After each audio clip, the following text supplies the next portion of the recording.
Saudari-saudara yang terkasih dalam Tuhan kita Yesus Kristus, hari ini kita diingatkan mengenai tugas dan panggilan kita untuk bersama-sama dengan Yesus Kristus menghadirkan kerajaan Allah, mewartakan bahwa kerajaan Allah sudah datang, merasakan apa yang menjadi pengalaman kerajaan Allah itu sendiri, lalu pengalaman itu yang kita wartakan. Kerajaan Allah yang kita pahami dalam kerangka iman adalah keadaan di mana kita merasa Allah sendiri sungguh-sungguh hadir dekat saat ini di sini bagi kita. Lalu yang kita rasakan adalah pengalaman kasih saja, karena Allah adalah kasih yang menyelenggarakan semuanya itu. Jadi sebetulnya sederhana saja, kasih yang kita rasakan, kasih yang kita lihat, kasih yang kita ungkapkan juga dalam perjumpaan-perjumpaan, kasih yang menjiwai paguyuban-paguyuban, kasih yang menjiwai persaudaraan, kasih yang kita ungkapkan dalam berbagai suasana. Maka Yesus mengingatkan bahwa yang berbahagia itu bukan orang yang berkelimpahan, tetapi justru yang miskin di hadapan Allah.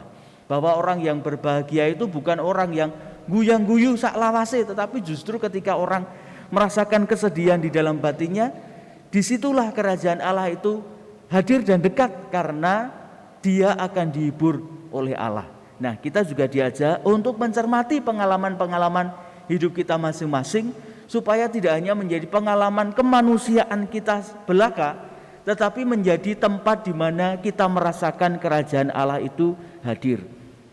Kita merasakan kasih Allah itu hadir, dan kita diajak untuk mewartakannya. Rasul Santo Paulus dalam bacaan yang kedua tadi mengatakan, "Hayo, yo nek nong pikiran ki kabeh ngerti. Nek nong ide ki yo kabeh ngerti." Kalau dalam harapan itu kita semua ya pasti membayangkan yang seperti itu. Tetapi selamanya kita juga akan terus-menerus berjuang dalam aneka kelemahan-kelemahan kita, karena Paulus tadi mengatakan, kami ini masih ada terpenjara di dalam raga yang lemah ini. Yo pengin iki ngomong matur nuwun, seneng berkah dalem. Haning arep omong ngono kuwi sing kelangan, oh kok berkah dalem piye wong kowe iki isih ndek utang karo aku we. Bola-bali tak takoni we mesti mliber. Ya ora berkah dalem we. Abot tetepan. Ya pengin iki mengatakan hal yang baik, tetapi nyatanya dalam batin kita seringkali terjadi pergulatan-pergulatan. Inginnya kita juga senantiasa bersyukur, membina kehidupan doa, membiasakan kebiasaan doa.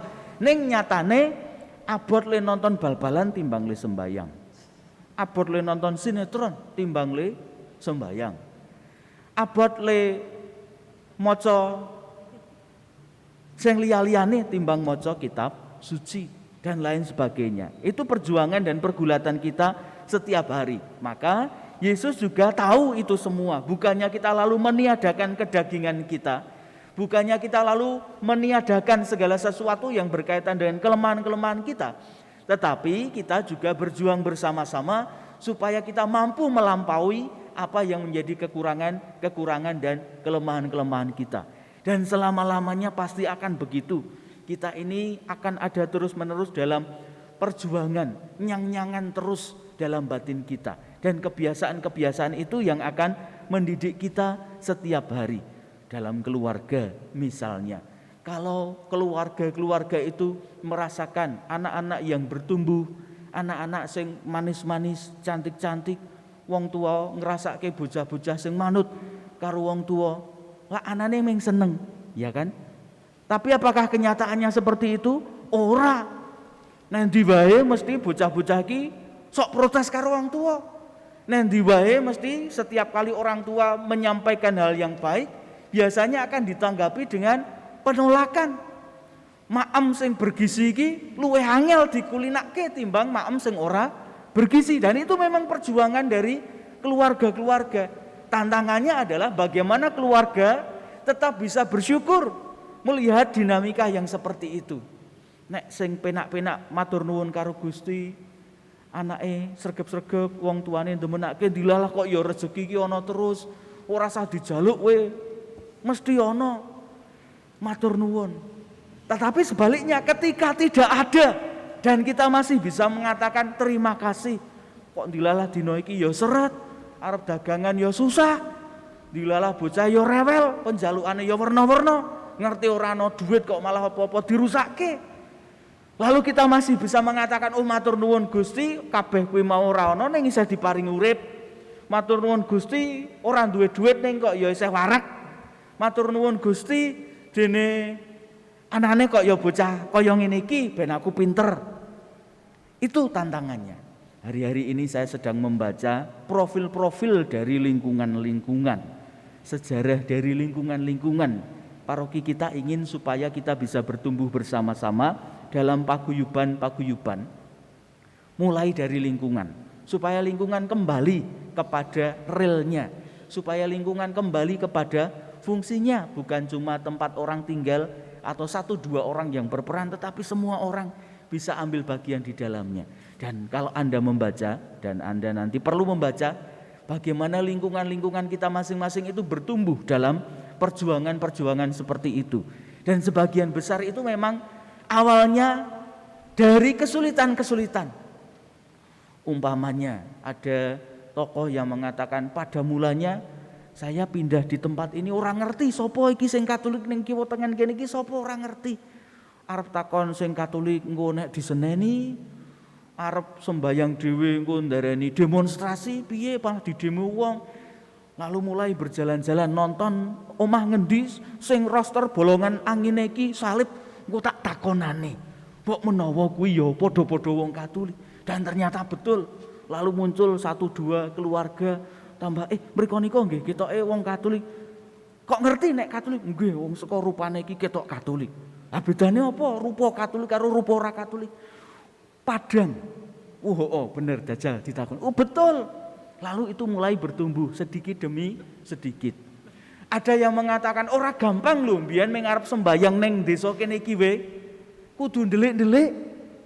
Kudu karo jaga-jaga iki engko nek ana diparani wong utawa dibandemi watu. Tapi dari waktu ke waktu terus-menerus bertekun, lalu bertumbuh sehingga apa yang selama ini disembunyikan sebagai iman itu bisa dengan lebih terbuka.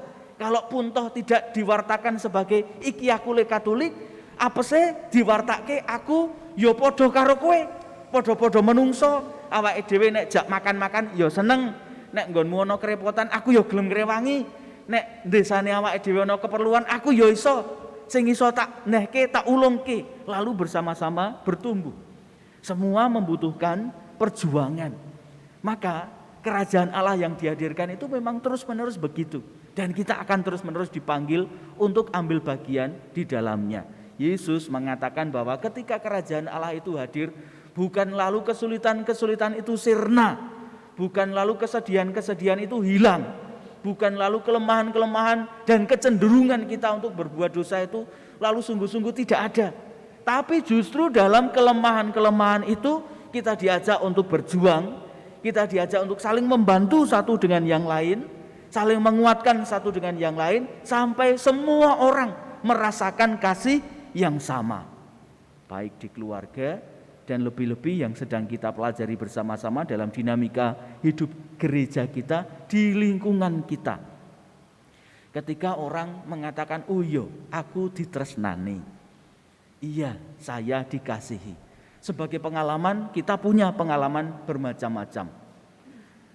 Sebagai pengalaman iman, kita memang perlu pembiasaan supaya kita terbiasa dengan setiap pengalaman itu adalah pengalaman Allah yang mendampingi kita.